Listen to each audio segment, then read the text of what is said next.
Hey guys good morning. તો આજે અમે સવારમાં આવી ગયા છીએ ખેતરમાં અને પછી અમારે જવાનું છે રાજગરાની સાર ભરવા. અમારા ખેતરથી થોડુંક જ દૂર છે એટલે પહેલાં ખેતરમાં આવ્યા પછી ટ્રેક્ટર આવે એટલે અમારે જવાનું સાર ભરવા. રોજનું આવું જ હોય છે અમારા જીવનમાં, કંઈ નવું નથી. थक गए अब तो क्या कर सकते हैं, फिर भी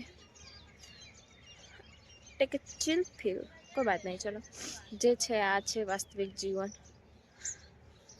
ઓકે, સ્ટે વિથ અસ. મળીએ નવા એટલે બતાવીએ આગળ. એટલે પાછળ વધવા જોવું છે ને એટલે હવે નવી તો ચોથ લાવવાની. she doing this પણ ટેવડે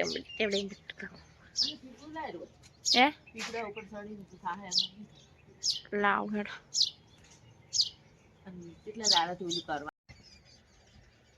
હમણાંથી ખેતરમાં બહુ કામ થાય છે એટલે ફેસ એટલું ડલ થઈ ગયું છે. તો ગ્લો લાવવા માટે હવે શું કરવાનું? ગ્લો તો ચલો આવી જશે. ચાલો થોડા દિવસ આપણે ઘરે રહીએ ને તો આવી જાય ગ્લો. તો પણ હવે મને લાગે છે કે મેં જોવું પછી ટ્રેક્ટર આવી ગયું છે ને મારી મમ્મી મારી બેનને ખબર નહીં કે શું કરે છે લોકો. જો પેલા રહ્યા ભાઈ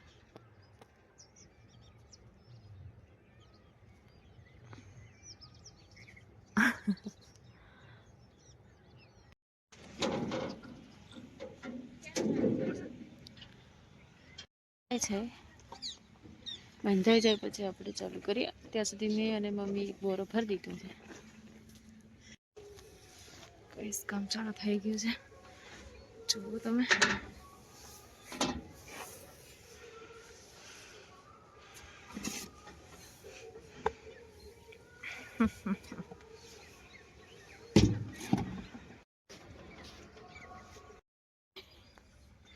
આટલો ઢગો પડ્યો છે, આટલો ભરાયો છે,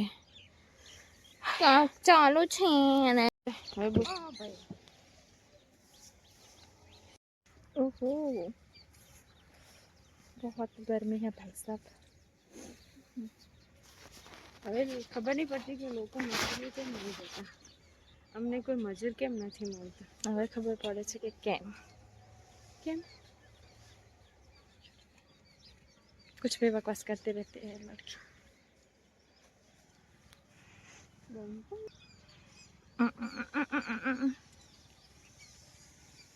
બેન પદા ગાડીનો ટાઈમ થઈ ગયો એ હેડી હવે પણ અમારે ખબર નહીં ચાલ કે જવા મળે. ટેમ બગી ગાડ ટેમ नोबडी पीछे कोई भी नहीं वरना फिर ऐसे ऐसे ऐसे करते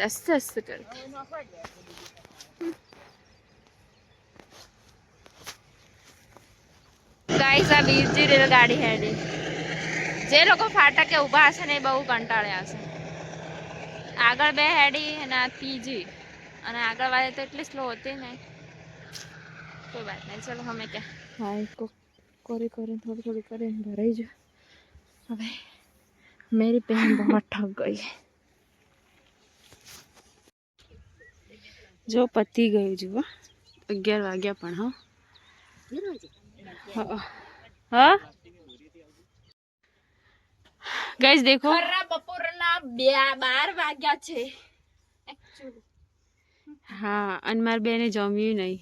હા એ વાત અલગ છે કે અમે લોકોએ મેગી ખાધી છે એ વાત અલગ છે પણ જમવાની વાત અલગ હોય, ખબર છે.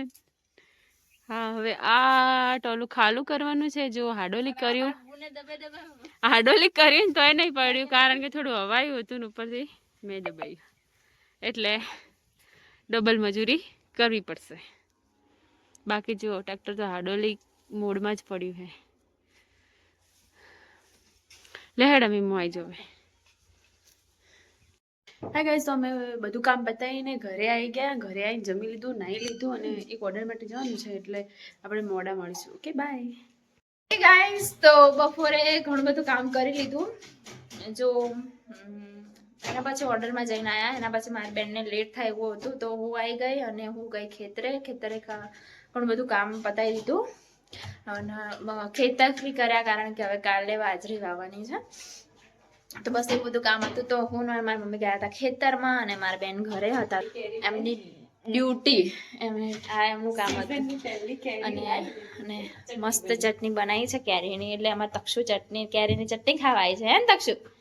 કેરીની ચટણી ખાવી હે ઈરી ખાવી હે તાર?